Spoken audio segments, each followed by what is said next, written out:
afternoon, and welcome to our VetJobs Salute to Industry series. I'm Sandy Artman, the employer lead here at VetJobs, and with me today is Angie Fair and Todd Frey. Angie?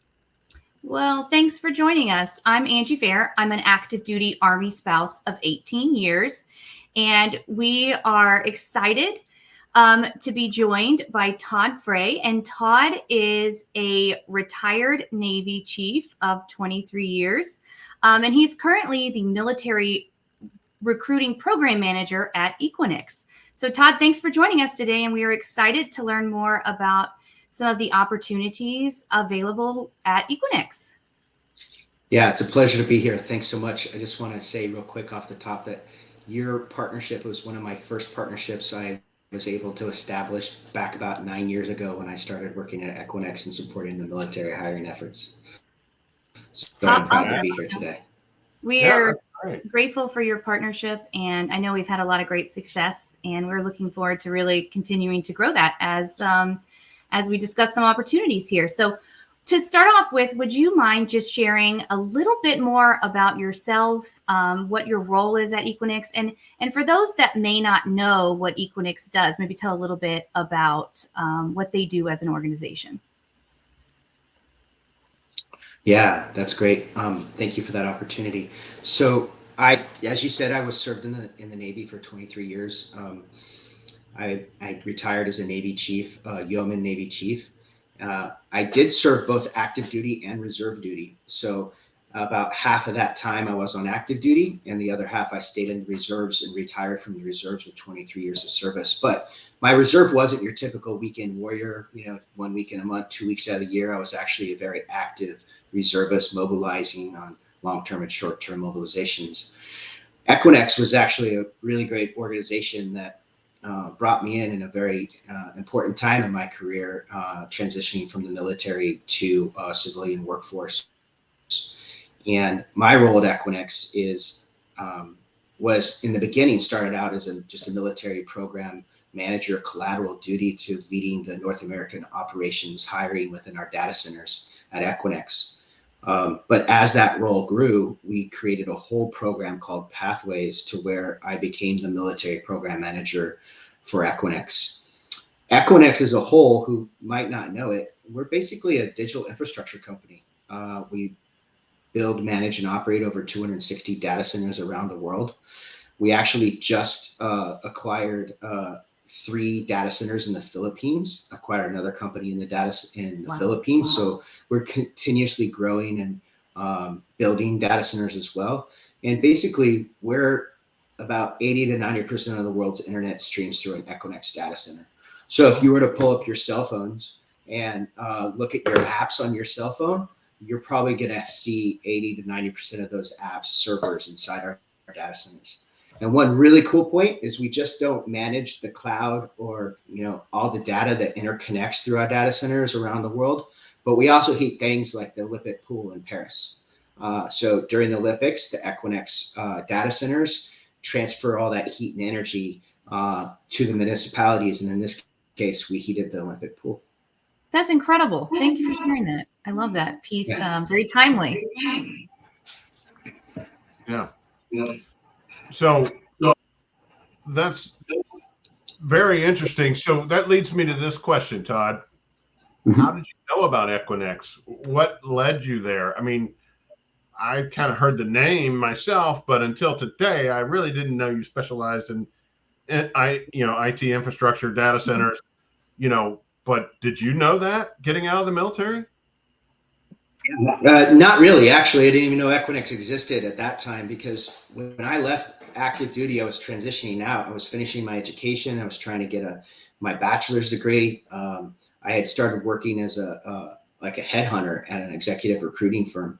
And once I ended, my goal was to get my education completed so I could be competitive in the workforce, in the civilian workforce. Once I actually completed my bachelor's degree, at the time they were like, oh, you need a master's degree. So I went out and got a master's degree, and then they're like, oh, you should have got a concentration. So I chased this down for the longest time, and I finally got a master's certificate in project management. But I was actually working for Gartner an IT research and advisory company at the time. And I always say Equinix came calling, right? And at that pivotal moment in time in my career, it was kind of like this pinnacle of what I was endeavoring on to do, prefacing like education and getting into the workforce, that I was able to take all that experience and transition it into Equinix while still in the reserves, actually. And it wasn't until 2019 when I retired from the reserves, but I started Equinix in 2015. I knew little to nothing about Equinix except for what Gartner taught me as this IT research and advisory company. And when they explained this opportunity, how I was going to support the hiring endeavors in our data centers, as well as collateral to the military, it was like a dream come true job. So like anybody else, just like yourself, you become equinized, right? Just like in the military, you don't hire military people to be in the military, right? They recruit people and they make them service members, right? So in Equinix's concept, a lot of people don't go to school for this industry. Like there's very little, no academic education out there that teaches what Equinix or data centers do. So you bring your skill set along, and we train for expertise and skill set. Oh, wow. Well, I think that's a great segue into discussing the workforce development operations internship that Equinix has. Since there's maybe not a lot of individuals that are specifically trained for the data centers, can you tell us a little bit about that opportunity for some of our job seekers? Yeah, I love it. That program is one of our many offerings within our Pathways programs at Equinix. And this program specifically is a 12-week internship program that we've created at Equinix, where we bring individuals who typically, like you said, don't have that experience, where we want to develop that talent. We call it aptitude, attitude, and potential. So we're looking for folks so maybe there was a military spouse out there, and there's plenty of them, of course we know this, that didn't really have a career profession, or they put it on hold in any capacity, and they want to get into that IT space or that, digital infrastructure space. Within this program, we bring them in and we look at and assess their basically their aptitude, and we determine maybe they went to a school like DeVry for a certification, or maybe they went to a vocational school for HVAC. But they're not looking to get into residential HVAC. They want something bigger than that. Well, that's a skill set that we need. That may not be the most ideal role, but we have on the data center technician side, we have positions and we train in this program to learn the hardware side of the data center world. So these are the folks that are inside. If you've never seen a data center before, think of it as when we fill our houses full of stuff. We don't necessarily want to get a bigger house. We in turn put our stuff in a storage unit, right? So that storage unit has a critical infrastructure, the walls, the doors, the HVAC systems, the things that keep the lights on, all that stuff. Well, on a bigger scale, the data center technician will be an IT hardware side of things as opposed to IT software side of things. So they're building the cages, they're doing the cable pulls, they're doing the fiber fusion splices or the terminations of cables. They're racking and stacking. Sometimes they're going in and supporting. It's a customer operations data center technician role. So they're actually supporting the customers inside of our data centers as well. So there's a front facing piece of it. So it's not all like turning wrenches and, IT stuff by any means. There's a lot of it. Does that help in understanding that? Yeah, no, that's wonderful. So that's a great explanation of that workforce development program. So what other jobs does Equinix have that are outside of the workforce development program that you just talked about? 100%. We do pretty much everything you could ever think of at Equinix. So Equinix protects the world's internet, in my opinion. If we store it, we have to protect it. There's been recent situations that have threatened that infrastructure. And Equinix is just several added layers upon that infrastructure to protect it. We interconnect our clients together. So if you think about the company as a bigger scheme in a bigger picture, there's sales roles, there's customer success manager roles, there's infosec positions, cybersecurity, there's software, there's front end, back end software stuff, there's accounting and finance, there's a myriad of levels and types of roles. I'd say the only thing we don't really hire for are doctors and dentists. Okay, great. Now, are these primarily at a couple physical locations, or are some of them remote or hybrid, perhaps? Yeah, Equinix is a global organization, 260 data centers, pretty much almost in every country around the world. But our roles are both, they're largely hybrid, right? I think the world is changing as it constantly changes in the last 5 or 10 years. We saw, everybody in the office, and then, in the early 2020s, that was largely remote. And then as the world continues to change, we brought that back into this hybrid respect. We honored the fact that people at first might not understood the remote work, but they got accustomed to it. Some people love to come in an office 5 days a week, but our main practice is a hybrid feel. So depending on your location and the team or the organization you're part of, you could be coming in the office 2 to 3 days a week, and the rest of the days, are at home working in that capacity. So it's very conducive, or very supportive of like a military spouse's, demand when it comes to their care of their family, or in different respects. But we are a global organization. Mm-hmm. Yeah, no, that's fantastic. Great.